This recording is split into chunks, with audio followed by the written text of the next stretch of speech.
Hello. Welcome back to my channel, or welcome if you are new here. Going to be a short and sweet video today. We're going to go through my April reading wrap up.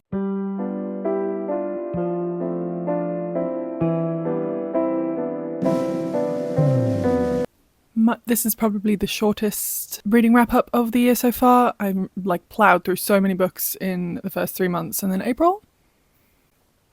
Not so many. And that's fine. We fluctuate. I did read 9 books this month, which is still very decent. Okay, so without further ado, let's jump right into it. I do always have my Goodreads, Fable, and other social media platforms linked down below. I'm probably the most active here on YouTube. I upload twice every other week and once every other week. So it'll be like 2 uploads, 1 upload, 2 uploads, 1 upload. And it's usually Tuesdays and Fridays, and then on the Friday.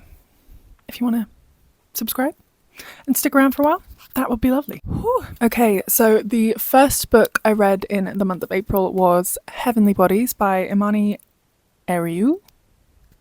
I hope I'm saying that properly.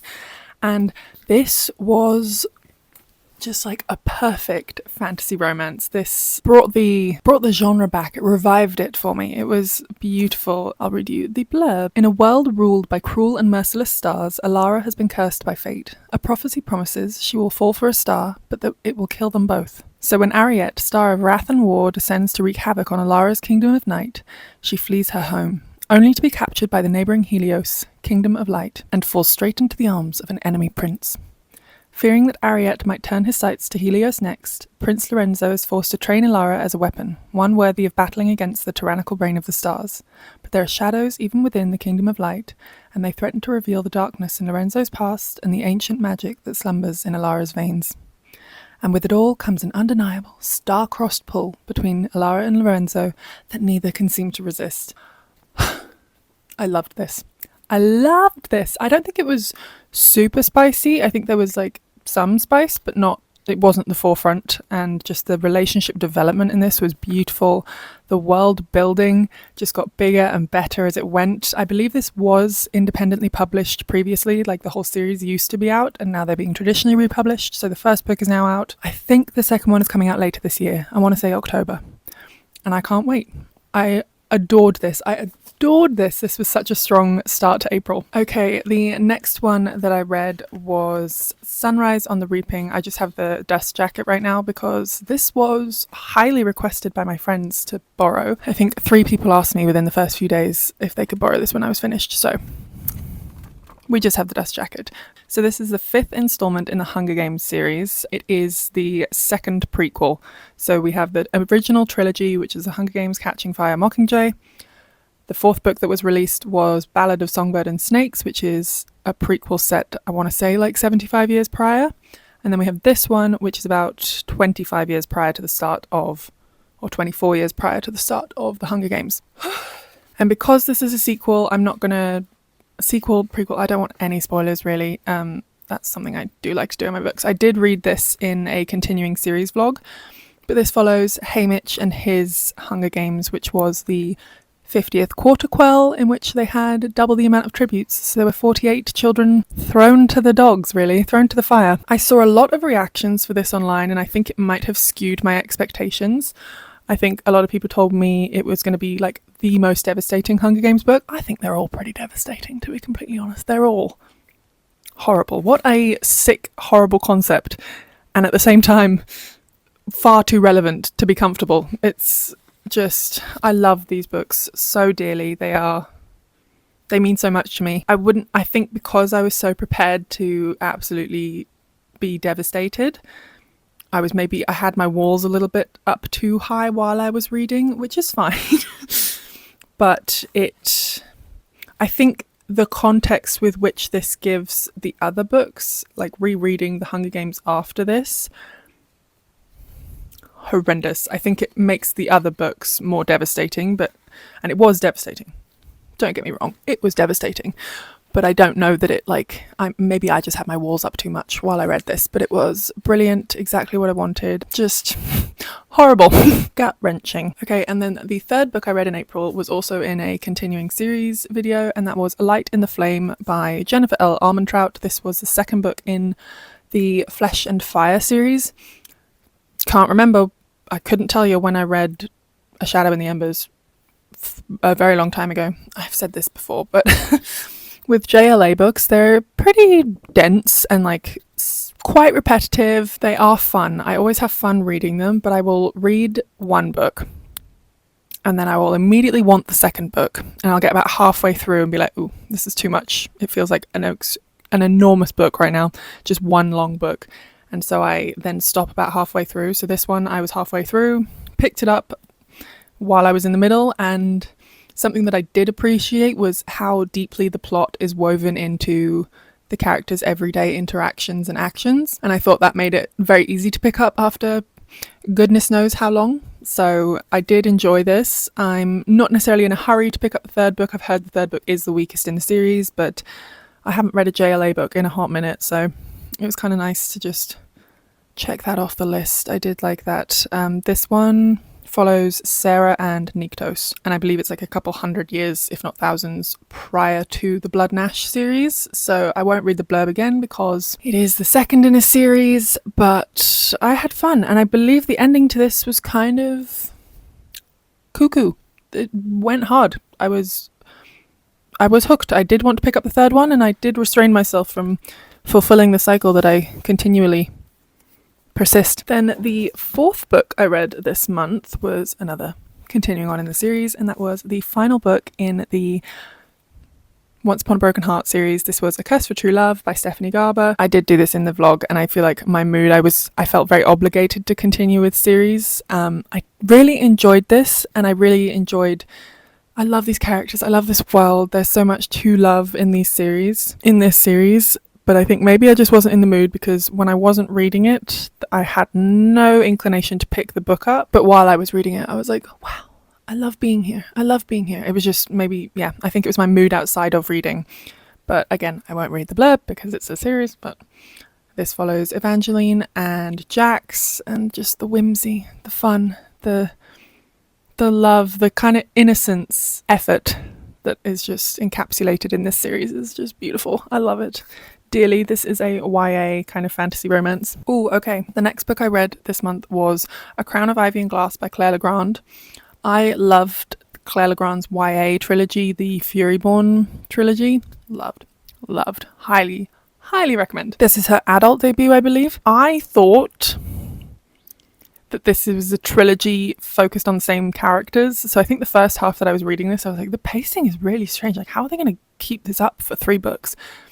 It is an interconnected trilogy. So the first book follows one of the sisters, the second book will follow another, and the third book will follow another. But this one follows Gemma, who is the youngest sister. What is his name? Talon. So this is a adult fantasy romance. I think I said this book was very horny. Not necessarily super spicy, but just like horny. I don't know if that makes sense. The blurb is as follows. Lady Gemma Ashbourne seemingly has it all. She's young, gorgeous, and rich. Her family is also anointed by the gods, blessed with incredible abilities. But underneath her glittering facade, Gemma is deeply sad. Years ago, her sister Mara was taken to the Middlemist to guard against treacherous magic. Her mother abandoned the family. Her father, and eldest sister Farron, embroiled in a deadly blood feud with the mysterious Barsk family, often forget Gemma exists. Worst of all, Gemma is the only Ashbourne to possess no magic. Instead, her body fights it like poison. Constantly ill, aching with loneliness, Gemma craves love and yearns to belong. Then she meets the devastatingly handsome Talon d'Astia. Seduced by a demon, his family destroyed themselves. Talon, the only survivor, is determined to redeem his family's honor. Intrigued and enchanted, Gemma proposes a bargain. She'll help Talon navigate high society if he helps her destroy the Barsks. According to popular legend, a demon called the Man with Three-Eyed Crown is behind the family's blood feud. Slay the demon, end the feud. But attacks on the Middlemist are increasing. The plot against the Barsks quickly spirals out of control, and something immense and terrifying is awakening in Gemma, drawing her inexorably toward Talon in an all-consuming passion that could destroy her, or show her the true strength of her power at last. I thought this was, again, once I kind of got over the pacing and understood how the trilogy was set up, I loved this. I thought this was brilliant. Kind of unique, kind of familiar all at once, if that makes sense. Like, I did not know where this was going. The magic and the way that things were written was very interesting and unique, but pieces of the setting, pieces of the layout were familiar to me, and I really thoroughly enjoyed this. I would highly recommend this to anyone who's looking for a fantasy romance. It's a bit strange, and I think the character could be considered annoying, which I always kind of love.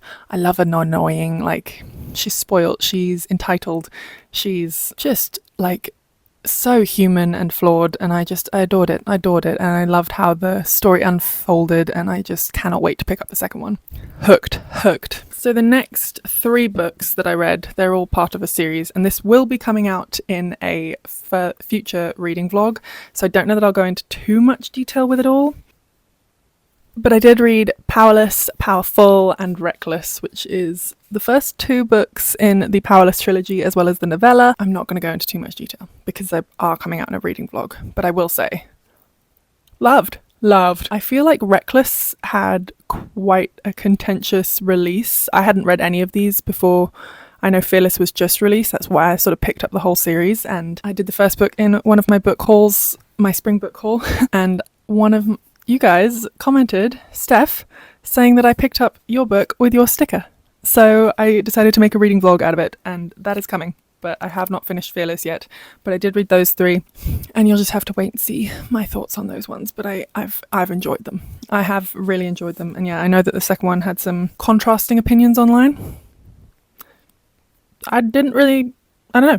I think The Yearning is brilliant. I think that this is a YA fantasy romance, and I loved it. It was gripping. Kind of reminiscent of the Hunger Games, but far more romantic and fantasy based rather than dystopian. But that's kind of the vibe. Okay, and then the final book that I read in April was The Screwtape Letters by C.S. Lewis. This was actually lent to me by a friend, but this follows a demon, Screwtape, as he writes and advises his nephew, who is another demon who's been sent into the world to lure people from God, from the goodness in the world, to the dark side, to worshipping their leader. And it was so comical, definitely a satire, and so funny, so cynical and intriguing, and also it just sort of calls you to look at yourself and look at what your values are and look at the values of the world around you and look at how those have maybe evolved over the course of history and how that can apply to your life now. Like, this is set over the course of the Second World War. Just some of the issues and the points of reference of how society was faring at the time versus now, and it's brilliant parallels and just sort of encapsulating the human experience in a very satirical and demonic way. It was beautiful, brilliant. This was just what I needed. It's super short. They're really short chapters because they are written like letters, and I loved it. I really loved it. So that was 9 books in the month of April. I did release a lifestyle video of a weekend in my life on this most recent Tuesday, which is not usually my typical uploads at the moment. I do focus more on the book content, and I did kind of go through why I think April was maybe less of a reading month and how I've sort of just been feeling across April, which has been fine, but it's so sunny now, so I think we're all just feeling better because the sun's out. What was my favourite one from this month? I don't think I could pick a top one. This hit a nostalgic itch, and it was also just a great book. This felt like something I could absolutely get obsessed with, like alter your personality a little bit. This one also had an element of nostalgia as well as intrigue, and I was constantly thinking about it. So maybe this one. I really enjoyed the Powerless series, but I'm kind of like, those are a lot of books. And then the Screwtape Letters, I feel like really impacted my day to day and like the way that I was thinking. So maybe we'll say the Screwtape Letters, but also any of the other ones that I just listed. Those could all be favorites. I think the next video that will be coming out, I actually don't know, because I probably should read Fearless, but I haven't. I've kind of been in a little bit of a reading slump, not in the mood for anything. So would say that the next video might be the Powerless reading vlog, but I don't necessarily believe myself when I say that, so don't hold me to that. There will be further videos, probably more book related, coming out. I'm getting back into the swing of things. I'm enjoying it again, which has been nice, getting out of the reading slump slowly but surely.